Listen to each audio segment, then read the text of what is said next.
वसुदेवसुतं देवं कंसचाणूरमर्दनं देवकी परमानन्दं कृष्णं वन्दे जगद्गुरुम्। गुरुर्ब्रह्मा गुरुर्विष्णुः गुरुर्देवो महेश्वरः गुरुः साक्षात् परब्रह्म तस्मै श्री गुरवे नमः। सर्वमंगलमंगल्ये शिवे सर्वार्थसाधिके शरण्ये त्र्यंबके गौरी नारायणि नमोस्तुते।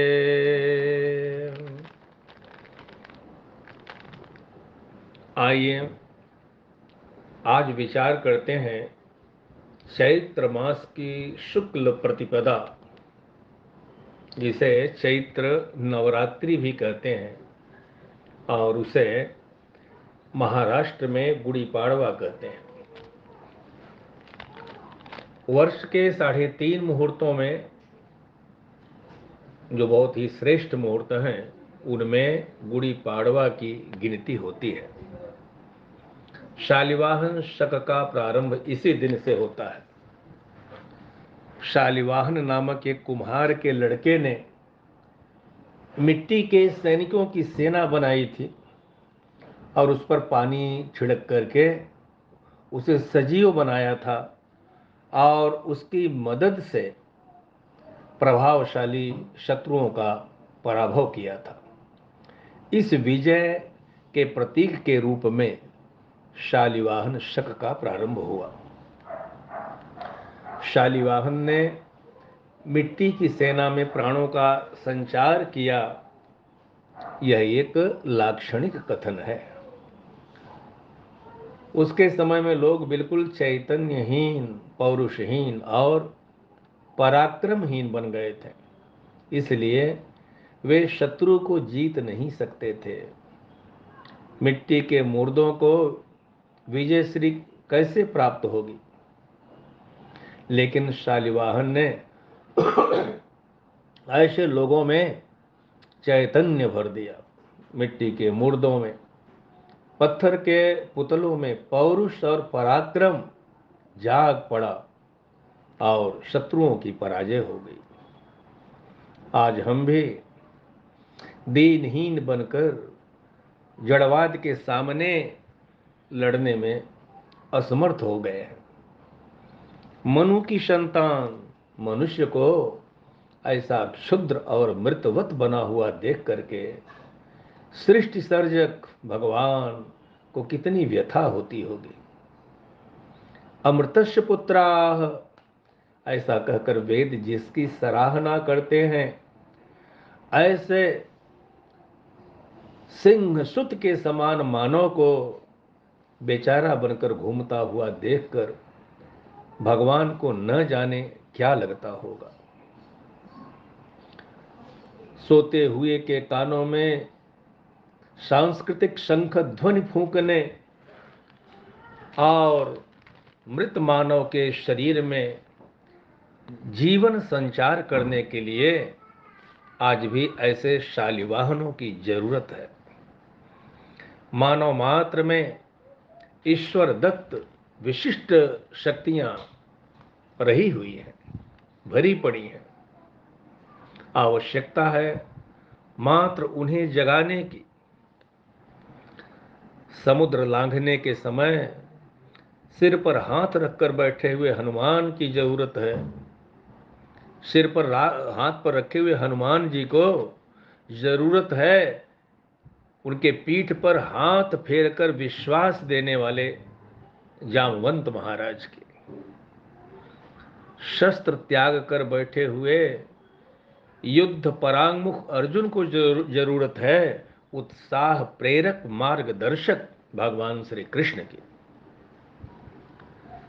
संस्कृति के सपूत और गीता के युवकों का सत्कार करने के लिए आज का समाज भी तैयार है। आज के दिन पुरुषार्थी और पराक्रमिक सांस्कृतिक वीर बनने की प्रतिज्ञा करनी चाहिए। ऐसी कई लोगों की मान्यता है कि इसी दिन श्री रामचंद्र ने वाली के जुल्म से दक्षिण की प्रजा को मुक्त किया था। वाली के त्रास से मुक्त हुई प्रजा ने घर घर में उत्सव मनाकर गुड़ियां फहराई थी।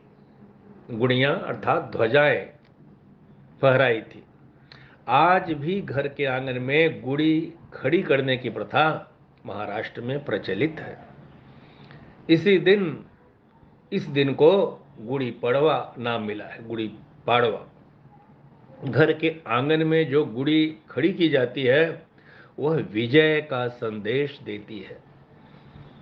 घर में से बाली का यानी आसुरी संपत्ति का राम ने अर्थात दैवी संपत्ति ने नाश किया है, ऐसा उसमें सूचन है। गुड़ी यानी विजय पताका।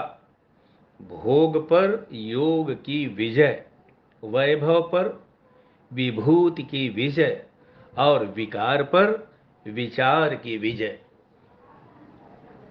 मंगलता और पवित्रता को वातावरण में सतत प्रसारित करने वाली इस गुड़ी को फहराने वाले को आत्मनिरीक्षण करके यह देखना चाहिए कि मेरा मन शांत, स्थिर और सात्विक बना या नहीं। मलबार में यह उत्सव विशिष्ट ढंग से मनाया जाता है। घर के देवगृह में घर के सारी संपत्ति और शोभायमान चीजों को व्यवस्थित ढंग से रखा जाता है। संवत्सर प्रतिपदा के दिन सुबह उठकर घर के आबाल वृद्ध सभी आंखें बंद करके देवगृह में जाते हैं। वहां जाकर अपनी आंखें खोलकर गृह लक्ष्मी के साथ प्रभु के दर्शन करते हैं। घर का मुख्य व्यक्ति संपत्ति और ऐश्वर्य से सुशोभित भगवान की आरती उतारता है। मलबार के इस प्रथा के पीछे भारतीय संस्कृति की झलक दिखाई देती है। प्रातः उठकर कराग्रे वस्ते लक्ष्मी, इस श्लोक को चरितार्थ करते हुए हाथ में बसे हुए देवताओं का दर्शन करो, ऐसा जिस संस्कृति ने कहा है उस संस्कृति के स्वर में वर्ष की सुबह यानी प्रतिपदा के दिन गृह लक्ष्मी से युक्त देवता का प्रथम दर्शन करना चाहिए, ऐसा कहने वाली रूढ़ी अच्छा ताल मिलाती है। प्रातः शुभ दर्शन करने वाले का दिन अच्छा बीतता है, ऐसी हमारी मान्यता है। वर्षारंभ के दिन प्रभु का दर्शन करने वाले का वर्ष अच्छा बीतेगा, इसमें कौन सा आश्चर्य है। सर्व संपत्ति देव गृह में प्रभु के चरणों में रखी जाती है। यह प्रथा भारतीयों की ईश्वरार्पण बुद्धि का द्योतक है। जो कुछ संपत्ति, धन, वैभव या ऐश्वर्य प्रभु ने दिया है उसे प्रभु के चरणों में रखकर प्रसाद के रूप में भक्ति की भावना से उसे स्वीकार करना चाहिए। गुरु समर्थ रामदास स्वामी को समर्पित राज्य प्रसाद के रूप में वापस मिलने के बाद जिस भावना से छत्रपति शिवाजी ने राज्य चलाया था, उसी भाव से वर्ष भर प्रभु द्वारा भेजे हुए ऐश्वर्य का उपभोग करो, ऐसा यह प्रथा सूचित करती है। इस दिन नीम का रसपान किया जाता है। मंदिर में दर्शन करने वाले को नीम और शक्कर प्रसाद के रूप में मिलते हैं। नीम कड़वा है लेकिन आरोग्यप्रद है। प्रारंभ में कष्ट देकर बाद में कल्याण करने वालों में से यह एक है। नीम का सेवन करने वाला सदा निरोगी रहता है। कितने ही विचार आचार में लाने में कष्टदायी होते हैं, इतना ही नहीं वे कड़वे भी लगते हैं, लेकिन वे ही विचार जीवन को उदात्त बनाते हैं। ऐसे सुंदर सात्विक विचारों का सेवन करने वाला मानसिक और बौद्धिक आरोग्य पाता है, उसका जीवन निरोगी बनता है। प्रगति के रास्ते पर जाने वाले को जीवन में कितने कड़वे घूंट पीने पड़ते हैं, इसका भी इसमें दर्शन है। मंदिर में से प्राप्त नीम और शक्कर के प्रसाद के पीछे अति मधुर भावना छिपी होती है। जीवन में कभी सुख या दुख अकेले नहीं आते। सुख के पीछे ही दुख होता है और दुख के पीछे सुख आता है। यह उत्सव मृत मानव में चेतना भरकर उसके अस्मिता को जागृत करता है, साथ साथ मानव को मिली हुई शक्ति, संपत्ति और बुद्धि ईश्वर दत्त है ऐसा समझाकर उसमें समर्पण की भावना को जगाता है।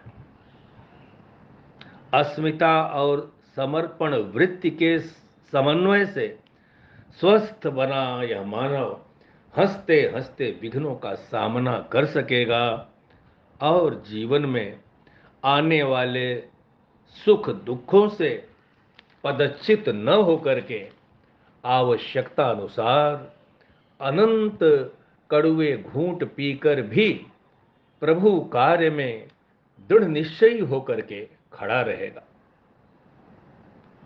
इस दिन प्रभु कार्य का सच्चा सैनिक होने का संकल्प लेना है, संकल्प करना है तथा मिला हुआ यह मानव जीवन प्रभु का प्रसाद है और इस जीवन में मिलते रहने वाला वैभव प्रभु का चरणोदक है। यही भावना हमें दृढ़ करनी है। ओम सहनाववतु सहनौ भुनक्तु सह वीर्यंकरवावहै तेजस्विनावधीतमस्तु मा विद्विषावहै। ओम शांति शांति शांति। प्रेम से बोलिए सच्चिदानंद भगवान की जय।